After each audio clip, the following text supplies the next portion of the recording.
दोस्तों, मैं Pallavi e learning में आप सभी का स्वागत है। भाषा सीरीज में कल के वीडियो में हम लोगों ने पढ़ा था भाषा की उत्पत्ति, भाषा से संबंधित कुछ सिद्धांत और कुछ विचार। इसे देखते हुए सन 1866 ईस्वी में पेरिस में भाषा विज्ञान की एक समिति ला सोसिएट द लिंग्विस्टिक ने अपने अधिनियम में निर्देश दिया कि भाषा की उत्पत्ति और विश्व भाषा निर्माण इन दो विषयों पर अब कोई भी विचार नहीं किया जाएगा, क्योंकि भाषा से संबंधित जो भी विचार आ रहे थे, जो भी सिद्धांत बन रहे थे, उसका कोई अंत नहीं दिख रहा था। इसलिए अंततः ये निर्णय लिया गया कि अब भाषा की उत्पत्ति और विश्व भाषा निर्माण इन दो विषयों पर अब कोई विचार नहीं किया जाएगा। अभी तक जितना हो गया बस उतना ही पर्याप्त रहेगा।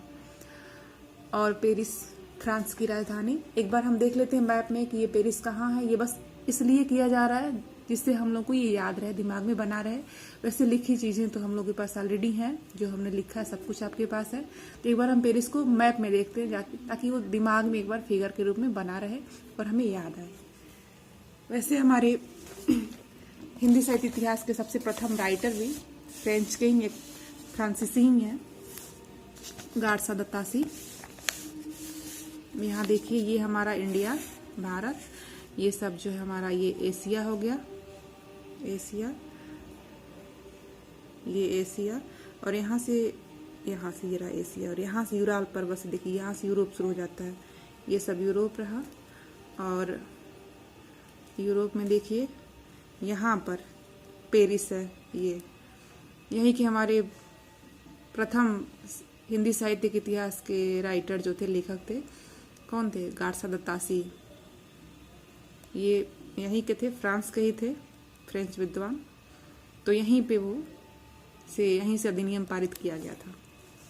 देख लीजिए ये कहाँ पे है, एक बार ये दिमाग में रहेगा। ये रहा इंडिया और ये यहाँ पे, यहाँ से। अब हम पढ़ेंगे भाषा की विशेषताएं। सबसे पहला विशेषता, भाषा सामाजिक संपत्ति है। भाषा जो है हमारी एक सामाजिक संपत्ति है, ना कि पैतृक विरासत नहीं है ये। और यहाँ पर एक चीज हम और देख लेते हैं, सामाजिक। समाज में जब एक प्रत्यय, किसी भी शब्द में जब एक प्रत्यय लगता है तो वो अपने पहले वाले शब्द के सबसे पहले अक्षर को दीर्घ कर देता है। यानी कि समाज में जब इक जुटा तो क्या हो गया, स को सा हो गया, यानी कि सामाजिक हो गया। ये भी हम देख लिए। भाषा एक सतत प्रवहमान, सहज और नैसर्गिक होता है। भाषा एक अर्जित संपत्ति है। भाषा परिवर्तनशील है। जैसे आप देख ही रहे हैं कि भाषा को अभी हमने कितना परिवर्तित कर रखा है, अपने मुख सुख के हिसाब से हम इसे चेंज करते रहते हैं। भाषा भाव संप्रेषण का माध्यम है।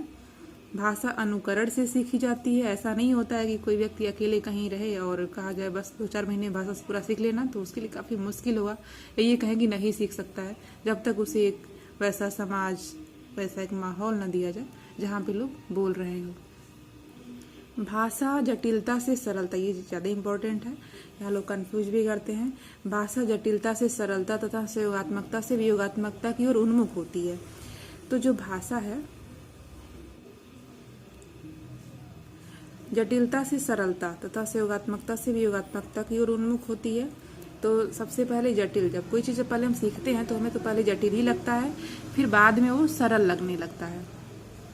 और पहले जो, जैसे छोटे बच्चे पहले बोलते हैं तो 1-2 शब्द में ही पूरे वाक्य को बताने की कोशिश करते हैं, और जब पूरा सीख लेते हैं फिर उसे वो अलग अलग खंड खंड करके, जैसे कहाँ पे क्या लगाना है, कहाँ पे है लगानी, सब वो प्रयोग कर पाते हैं। तो ये पहले संयोगात्मक होता है, फिर वियोगात्मक की तरफ उन्मुख होती है भाषा। भाषा जो है परंपरागत वस्तु है। ये हमारी परंपरा से पीढ़ी दर पीढ़ी, हमारी ही पीढ़ी की नहीं है, पूरी एक परंपरा। जैसे हम कोई व्रत त्योहार ये परंपरा से निभाते चले आ रहे हैं ना, वैसे ही भाषा भी एक परंपरागत वस्तु है। प्रत्येक भाषा की संरचना अलग होती है।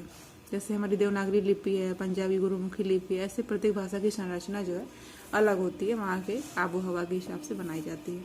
अब पढ़ेंगे भाषा विकास के प्रमुख चरण क्रमशः निम्न है।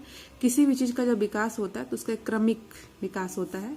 तो भाषा में सबसे पहले आंगिक, सबसे पहले अंगों का प्रयोग करके भावों को व्यक्त किया जाता है। अभी हम बच्चों को देख सकते हैं, वो कभी कुछ भूख लगे या कुछ खाना हो तो उंगली को मुंह के पास ले जाते हैं, यानी कि अंगों का प्रयोग करके बोलते हैं।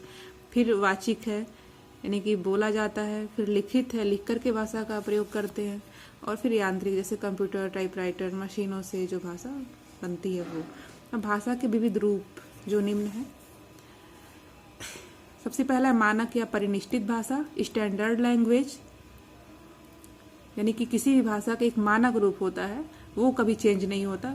उसके अलावा बाकी हम अपने एरिया के हिसाब से, अपने सुविधा के हिसाब से कितना भी बदले, लेकिन जो मानक भाषा है जब उसका प्रयोग करना होता है तो हम अपने मानक भाषा, उस शब्द का जो मानक रूप होगा वही लिखेंगे। विभाषा, उपभाषा या प्रांतीय भाषा, हर प्रांत का अपना एक अलग अलग भाषा, अलग अलग बोली भी होती है, डायलेक्ट। अपभाषा, अपभ्रष्ट भाषा या अमानक भाषा, स्लैंग। ये जैसे मानक भाषा वैसे एक अमानक भाषा ही है, अपभ्रष्ट भाषा है। फिर व्यक्ति बोली, प्रत्येक व्यक्ति की अपनी जो बोली है वो हो गया। फिर पांचवा विशिष्ट भाषा, एक प्रोफेशनल लैंग्वेज होता है। फिर कूट भाषा, कूट भाषा में सीक्रेट लैंग्वेज, जैसे कि आर्मी वाले बोलते हैं ना अल्फा बीटा गामा, इसका प्रयोग करके कुछ, जैसे ओवर हो गया वैसे। फिर कृत्रिम भाषा हो गया, कृत्रिम आर्टिफिशियल लैंग्वेज, इसमें होता है जैसे हम किसी मॉल वगैरह में जाते हैं तो वो जैसे बार कोड को स्कैन करते हैं, वो कृत्रिम भाषा हो गया। राष्ट्रभाषा या राजभाषा, प्रत्येक देश का अपना एक राष्ट्रीय भाषा होता है, जैसे अपने यहाँ हिंदी है राजभाषा, नेशनल लैंग्वेज। फिर आज हम इसको यहीं तक रखते हैं और इसके आगे कल पढ़ेंगे। Thank you. Like, subscribe and share जरूर कीजिएगा और प्लीज़ अपनी कमेंट भी दीजिएगा।